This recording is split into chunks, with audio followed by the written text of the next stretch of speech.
चिंचडगाव येथील कीर्तनकार संगीताताई अण्णासाहेब पवार यांच्या हत्येचा 6 दिवसांनी उलगडा झाला।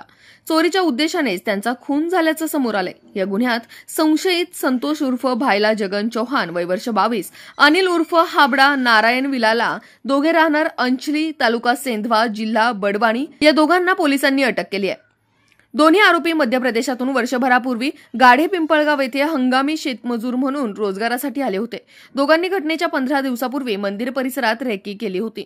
मंदिरात देवीच्या मूर्तीवरील दागिने तसेच भाविकांची गर्दी पाहून दानपेटीत मोठी रक्कम असावी असा अंदाज बांधून चोरीची योजना आखली होती। 27 जून रोजी रात्री दोघांनी चिंचडगाव येथील मोहटा देवी मंदिराचे लोखंडी गेट तोडून दानपेटीतील मूर्ती व साहित्याची चोरी केली होती। या मंदिरालगत सद्गुरू नारायणगिरी कन्या आश्रमात कीर्तनकार संगीताताई पवार झोपलेल्या होत्या।